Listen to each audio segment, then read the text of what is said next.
계시록 17장 15절입니다. 또 천사가 내게 말하되 네가 본 바 음녀에 앉은 물은 백성과 무리와 열국과 방언들이니라. 네가 본 바 이 열불과 짐승이 음녀를 미워하여 망하게 하고 벌거벗게 하고 그 살을 먹고 불로 아주 사르리라. 하나님이 자기 뜻대로 할 마음을 저희에게 주사 한 뜻을 이루게 하시고 저희 나라를 그 짐승에게 주게 하시되 하나님 말씀이 응하기까지 하심이니라. 또가 내가 본 바 여자는 땅의 임금들을 다스리는 큰 성이라 하더라. 이 15절에서 끝절까지는 음녀에 대한 천사의 해석입니다. 또한 그 음녀의 파멸을 그리고 있습니다. 우리가 아는 대로 이 음녀는 17장 5절에 본 바와 같이 바벨론이라 이렇게 그 이름을 소개한 적이 있습니다. 이 바벨론의 함락은, 즉 이 음녀의 그 파멸은 18장에 이제 더 자세히 등장을 합니다. 그래서 18장에서는 바벨론의 멸망을 그리고 있고 19장에 가면 짐승과 열불로 상징된 열왕의 멸망이 나오고 20장에 가면 드디어 사단의 멸망이 나옵니다. 그러니까 그 하나님과 하나님의 백성을 대적하는 최고의 주인공으로부터 대행자, 그 조금 먼 쪽으로부터 이렇게 차근차근 이렇게 사단의 왕국이 파멸되어 들어가는 것을 이제 그려 나가고 있습니다. 근데 이제 천사가 이 설명을 하죠. 15절에 보는 바와 같이 내가 본 바 음녀에 앉은 물은 백성과 무리와 열국과 방언들이니라 이렇게 얘기해서 이 물이 말하자면 열국, 만민, 만국, 그러니까 세상에 말하자면 모든 나라들을 의미한다라고 얘기하고 있습니다. 이사야 8장 7절에 가시면 유브라데스 강이 흘러 넘쳐서 유다를 침공할 것을 얘기한 그런 식의 상징입니다. 그러니까 만국 백성들이 종말의 끝에 짐승과 그의 동맹자들에게 가담하는 것을 이 유프라데스 강의 범람 같이 그런 풍조와 세상의 흐름이 그렇게 갈 것이라 이렇게 설명을 하는 것이죠. 이 음녀가 그 물 위에 앉아있다라는 표현으로 저들이 음녀에게 복종하고 있고 휘둘리고 있는 것을 상징하고 있습니다. 여기서 다시 한번 우리는 이 음녀에 대해서 이 17장에 어떻게 소개되고 있는가 좀 전체로 볼 필요가 있습니다. 1절을 보시면 17장 1절에 이 음녀는 이렇게 소개됐죠. 또 7 대접을 가진 7 천사 중 하나가 와서 내게 말하여 가로되 이리 오라. 많은 물 위에 앉은 큰 음녀에 받을 심판을 내게 보이리라. 해서 음녀는 많은 물 위에 앉은 자로 되어 있었고 3절에는 곧 성령으로 나를 데리고 광야로 가니라. 내가 보니 여자가 붉은 빛 짐승을 탔죠. 이 짐승은 여러분 잘 아시는 대로 바다에서 나온 짐승, 그 짐승의 몸에 참람된 이름들이 가득하고 7머리와 10뿔이 있는 이 짐승이었습니다. 그는 사단의 직속 대행자요, 말하자면 적그리스도를 상징하고 있습니다. 그 짐승을 타고 있습니다. 앞에 본 많은 물 위에 앉았고 붉은빛 짐승을 타고 있고 7절에 가면 천사가 가로되 왜 기이 여기느냐. 내가 여자와 그의 탄 바 7머리와 10뿔 가진 짐승의 비밀을 네게 이르리라 해서 그가 7머리와 10뿔 가진 짐승, 9절에 가면 이렇게 나오죠. 지혜 있는 뜻이 여기 있으니 그 7머리는 여자가 앉은 7산이요 해서 7머리에 앉았다라고도 표현합니다. 물론 이 7머리에 앉은 것은 붉은빛 짐승을 타고 있는 것에 포함된 내용이긴 하지만 설명을 나누어서 많은 물, 짐승, 7머리까지 이렇게 나누어서 이 여자를 소개하고 있습니다. 우린 이것이 오늘 우리 본문에서 본 바와 같이 이 많은 무리, 만국, 세상의 모든 사람들을 상징하는 표현이라는 걸 15절에서 오늘 이미 보고 있습니다. 그가 어떻게 세상 모든 사람들을 미혹하며 또는 휘두르고 있는가라는 것을 보고 있고 그의 영향력, 그의 역할을 보고 있을 뿐만 아니라 그가 붉은빛 짐승을 타고 있다는 것으로 그가 어떻게 적그리스도, 하나님을 대적하는 가장 큰 사단의 대행자의 한 수족으로 짐승이 배후의 세력으로서 그 짐승이 하고 싶은 일의 촉수로 활동하고 있는가 하는 설명도 보고 있고, 일곱 머리에 앉았다라는 것으로 그것이 어느 한 시대 한 사건의 영향력이 아니고 역할이 아니고 오고 오는 모든 세대, 인류 전 역사에 걸쳐서 이 활동이 연결되고 지속되고 있는 그 역할이요, 위치라는 것, 신분이라는 것 이제 확인하고 있습니다. 그러니까 이것을 바벨론이라고도 했죠. 이 여자 5절에 그 이마에 이름이 기록됐으니 비밀이라, 큰 바벨론이라, 땅의 음녀들과 가증한 것들의 어미라 라고 음녀에 대한 소개는 있었습니다. 그러니까 그가 그의 역할, 그의 위치, 지위 뭐 이런 것들에 관한 설명과 함께 그 역할, 그 지위에서 뭘 하느냐, 어떻게 만민을 휘두르느냐, 모든 세대에 걸쳐서 인류 역사에 그의 행적 또는 그의 하려는 일들의 성격이 뭐냐? 그러면 그가 사치와 향락으로 만민을 취케 하는 것이었죠. 취하게 하는 것.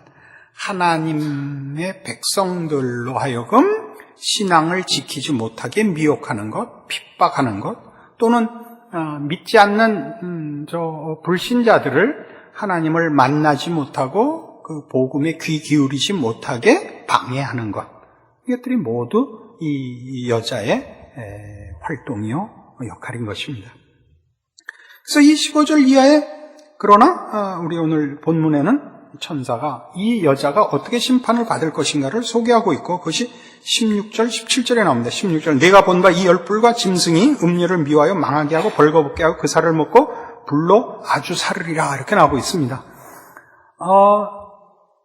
이 음녀가 어떻게 나중에 멸망을 받느냐? 뜻밖에도 내분에 의하여 동맹끼리, 지금 보면 음녀와 이 짐승과 또 열왕 또는 만민이 한 편이 되어 하나님과 하나님의 백성을 반대하는 역할을 하고 있는데, 그 동맹들이 이 여인을 죽일 것이라고 합니다. 그게 16절입니다. 내가 본 바 이 열불과 짐승이 음녀를 미워하여 망하게 하고 벌거벗게 하고 그 살을 먹고 불로 아주 사르리라. 완벽한 그 파멸을 내분으로 인하여 이 음녀의 심판으로 결과될 것이라 라고 얘기하고 있습니다. 이건 참으로 놀랍죠. 이것을 17절에 보면 하나님이 자기 뜻대로 할 마음을 저에게 주사 한 뜻을 이루게 하시고 저희 나라를 그 짐승에 주게 하시되 하나님 말씀이 응하기까지 하심이니라 라고 되어 있어서, 저들이 자기들의 욕심과 하나님을 반대하는 불신앙적인 고집을 끝까지 다 발휘하고 성취하게 하는데, 그 일이 뜻밖에도 하나님의 뜻을 이루는 일에 반대가 되지 않고 협조하는 꼴이 된다는 것입니다. 왜요? 저들은 그 악한 일과 죄악된 일을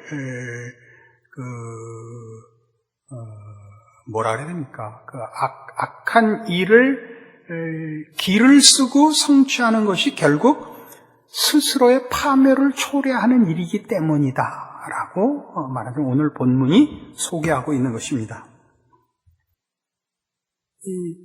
조금 앞서 나가서 18장 9절에 보시면 그와 함께 음행하고 사치하던 땅의 왕들이 그 불붙는 연기를 보고 위하여 울고 가슴을 치며 그 고난을 무서워하여 멀리 서서 가로되 화이또다 화이또다 큰 성 견고한 성 바벨론이요 일시간에 내 심판이 이르렀다 하리로다. 땅의 상고들이 그를 위하여 울고 애통하는 것은 다시 그 상품을 사는 자가 없음이라 해서 여기 말하자면 땅의 왕들이 구절에 있는 땅의 왕들이는 열왕, 열불로 상징된 왕들입니다. 이 왕들이 바벨론의 멸망을 애통하는 장면이 나옵니다. 그럼 우리 앞에서 지금 오늘 본문에서 해석하는 것으로는 이 음료, 곧 바벨론이라고 지칭되는, 상징되는 이 음료의 패망은 내분이 일어나 동맹 사이의 내분으로 인한 동맹군에 의한 공격으로 파멸하게 돼 있는데, 그렇다면 18장 9절, 10절, 11절에 나오는 저들의 애통함은 무엇인가 하는 얘기가 이제 제기되었습니다. 이 해석에서. 그것은 이 바벨론은 아까 우리가 본 바와 같이 이 음녀는 많은 무리에 앉았고 붉은빛 짐승을 탔고 7 머리에 앉은 여인이었죠. 즉 사단이 하나님과 그의 백성을 반대하는 일에 직속 대행자로 짐승을 불러일으키고, 그 짐승이 적그리스도요, 큰 힘을 받아서 사단의 뜻을 이루는 대행자로 일하고 있는데, 그 촉수로 이제 쓰이는 것이 이 음녀거든요. 그러니까 이 음녀는 이 적그리스도 짐승이 자기 왕국을 확립하려는 마지막 노력을 위한 사회적, 종교적, 정치적 기초입니다. 하나님 나라를 반대하고 하나님의 뜻을 방해하기 위하여 자기의 세력을 키우는 사회적, 정치적, 종교적 기초를 바벨론이 제공하고 있거든요. 바벨론의 향락, 바벨론의 물질의 부, 이것으로 자기 세력을 키웠는데 내분으로 인하여 이 자기 동료를 저들이 쳐서 멸절시킵니다. 그래 놓고 그것이 자기 발등을 찍은 것을 깨닫게 되는 것이 28장 9절, 10절, 11절인 것입니다. 이건 놀라운 일로서 원래 오늘 본문 17장 18절을 보시면 또 네가 본 바 여자는 땅의 임금들을 다스리는 큰 성이라 이렇게 나옵니다. 땅의 임금들을 다스리는 큰 성, 바벨론이죠. 바벨론이라는 것은 하나님 없는 향락, 하나님 없는 기쁨, 하나님 없는 목적을 갖고 사는 죄악된 삶의 한 상징이고, 이 음녀가 말하자면 그 정신과 이 죄악성으로서 모든 영혼들을 미혹시키고 하나님으로부터 반대되는 세력으로 묶고 있는데, 그가 이들을 다스리는 자인데, 그 다스림을 받는 자들이 이 음녀를 치게 된다고요. 지금 앞뒤를 이렇게 연결해 보면 왜 이런 내분이 일어나고 왜 저들이 자기 발등을 찍을까? 그 이유를 성경은 별로 설명하고 있지 않습니다. 그러나 이런 얘기들을 종합하면 이런 말하자면 결론을 얻게 됩니다. 성경 전체에 나오는 하나의 경고 내지 가르침입니다. 죄란 모든 것을 파괴하는 힘이다 이겁니다. 상대방을 향하여 죄가 파괴력을 갖는 것이 아니라 죄란 죄를 짓는 당사자를 파괴하는 원흉이다 이거죠. 이런 차원에서 볼 때 우리 기독교는 이원론을 믿지 않습니다. 이원론에 몇 가지 우리 유명한 이원론이 있습니다. 예를 들면 헬레니즘에 의한 이원론은 정신과 육체라는 이원론을 가지죠. 정신이라는 하나의 근원과 육체라는 하나의 근원을 두 개로 보고 이 세상의 존재들을 설명하려고 하고, 우리 동양에는 음양 이원론이 있죠. 음이 있고 양이 있다. 말하자면 낮이 있고 밤이 있다 하는 식으로 이렇게 음양 이원론이 있습니다. 이렇게 설명을 하려고 그러죠. 만물의 이치를. 근데 우리 인간에게는, 자연인에게는 일반적으로 선과 악의 이원론이 있습니다. 선도 있고 악도 있다. 이것이 둘이 대등한 하나의 근원으로 존재로, 주체로 이렇게 생각을 하기 쉬운데 성경은 이것을 말하자면 거부합니다. 성경은 죄악이란 선과 같은 대등한 지위와 근원과 권위를 가진 것이 아니라 죄란 선에 미치지 못하는 것임을 말하고 있습니다. 언젠가 한번 주일날 설교 때 설명을 드린 것 같은데 죄란 어떤 의미냐면요, 관역을 못 맞춘 것이라는 뜻입니다. 그러니까 빗나간 것, 못 미친 것이라는 뜻입니다. 그 의미가. 그러니까 죄란 뭐냐 하면 의, 진리, 선에 못 미친 것입니다. 못 미쳤다, 빗나갔다는 건 뭐예요? 틀린 거죠. 틀린 건 그것 자체로 소멸될 수밖에 없습니다. 진리가 아닌 것은 다 한시적입니다. 그러니까 죄가 갖는 최고의 자체, 결함이 뭐냐? 영원할 수 없는 것이죠. 거짓말이 영원할 수 없는 것 같이 죄란 그 죄 자체 안에 그것이 한시적일 수밖에 없는 결함을 이미 갖고 있는 것입니다. 그래서 죄를 짓는 자는 그 죄를 짓는 자의 무기가 되어서 상대방에게 영향을 미치는 것 이전에 죄를 사용하는 자가 그 스스로를 부패시키고 그 스스로를 파멸시키는 그런 효과를 자기가 먼저 가지게 됩니다. 이 얘기를 하고 있는 것입니다. 어떻게 나중에 하나님의 왕국이 사단의 왕국을 정벌할 것이냐? 힘으로, 무력을 가지고. 이전에 사단의 왕국은 스스로 무너질 수밖에 없다. 이렇게 가르치고 있는 셈이죠. 하나님의 나라만이 영원할 수 있는 것은 거기는 진리와 생명과 의와 거룩이 있는 탓입니다.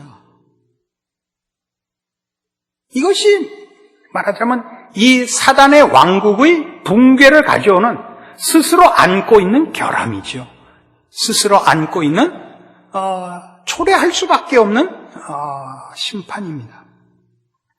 그래서 우리가 신앙생활을 하며 우리의 신앙의 소망으로 영원한 나라를 사모하는 것들은 다 뭐냐 하면, 예를 들어서 우리가 정직하게 살자, 성실하게 살자, 겸손하게 살자, 온유하게 살자, 이런 것들은 다 그것만이 가치가 있는 것이고, 그 가치를 가지는 것만이 그것이 복입니다.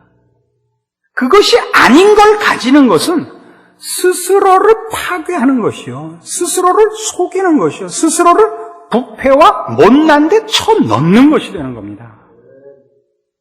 그러니까 죄는 도덕적, 윤리적 차원에서 그건 나쁜 짓이니까 옳은 일을 하고 착한 일을 해라는 그 일반적인 권선지각적 차원에서의 권면이 아니고, 성경이 말하는 것은 하나님과 하나님께 속한 것으로만 영원히 있습니다. 거기에만 생명이 있고 진리가 있고 가치가 있고 의미가 있어서 거기에만 복이 있고 자랑이 있고 감사할 것이 있고 기뻐할 것이 있고, 거기에 못 미치면, 여기에 못 미치면, 빗나가면 그것은 그것 자체로 이미 이것도 저것도 아닌, 그 지워버릴 수밖에 없는, 다 없앨 수밖에 없는 죄라 말이죠.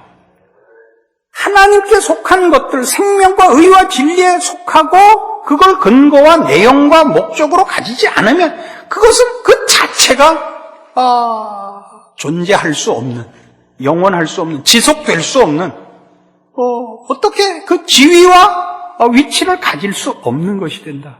이것이 성경이 말하는 죄입니다.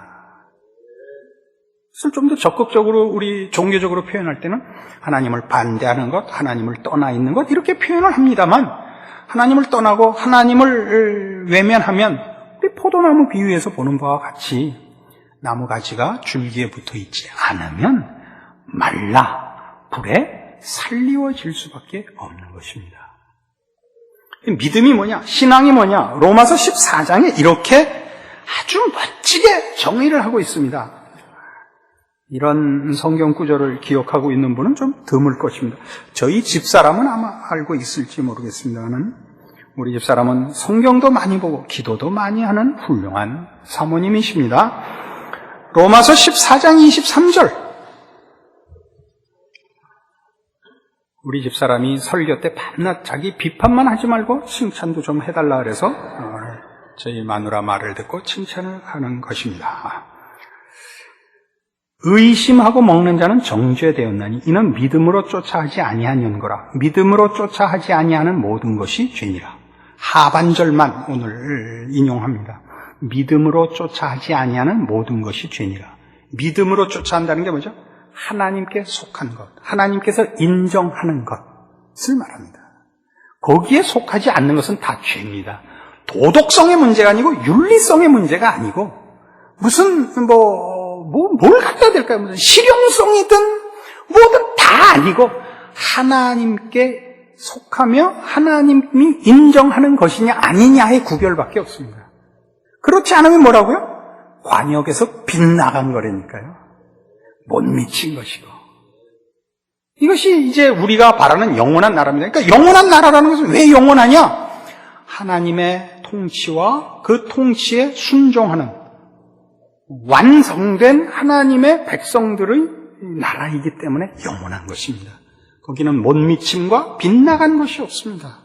거기는 부패될 것과 왜곡될 것과 무슨 잘못될 것이 없기 때문에 거긴 영원한 나라가 되는 것입니다. 그러니까 우리는 지금 어디 살고 있습니까? 아직 환경과 조건적으로 영원한 나라에 살고 있지는 않습니다만 믿음과 약속 속에서 그리스도 예수 안에서의 우리의 믿음으로 영원한 나라에 속하고 있죠. 그러니까 어떤 의미에서 영원하냐? 여러분이 하나님을 쫓고 의지하고 믿음 가운데서 생활하는 한 여러분의 삶이 제한된 조건 속에서 살고 있다 할지라도 영원한 나라의 시민으로 이미 살 수 있는 하나님의 백성인 것입니다. 그러니까 우리의 매일의 신자의 싸움은 이 영원한 나라에 속하느냐 못하느냐의 싸움이죠, 사실은. 그래서 지금 잠시 힘을 얻고 큰 소리를 치는 여기 등장하는 무슨 이 짐승이나 음녀나 열왕들이나 세상에 하나님을 반대하는 이 풍조나 조류에 대해서 걱정할 것이 아니라 내가 하나님의 크신 은혜로 말미암아 알게 되고 얻게 되고 약속받은 것들에 대하여 내 신앙을 지키고 있는가 못 지키고 있는가에 모든 초점을 모으셔야 되고 그 실천과 그 수준에 관한 싸움으로 매일을 믿음 안에서의 싸움으로 연결하셔야 될 것입니다. 기도하십시다. 하나님 아버지 은혜를 감사합니다. 우리에게 허락된 영원한 나라는 주님 다시 오셔야 시작하는 나라입니다만 이미 내용상 우리는 그 나라에 속하여 있고 지금 영생을 살고 있음을 믿습니다. 우리가 다만 환경과 조건의 천국을 기다릴 것이 아니라 우리의 영혼과 우리의 믿음과 우리의 인격에서 천국 백성으로서의 삶을 인식하고 책임있게 하루를 하나님 앞에 바치는 헌신과 믿음의 승리가 있어야 할 것입니다. 이렇게 사는 믿음의 참다운 이해와 충성이 있게 하사 우리의 나날들이 얼마나 크고 얼마나 중요한 싸움판이며 동시에 우리가 어떤 특권과 약속과 은혜와 복 속에서 살 수 있게 된 하나님의 백성인가 깨닫고 실천하고 누리는 저희들 되게 하여 주시옵소서. 예수님 이름으로 기도합니다. 아멘.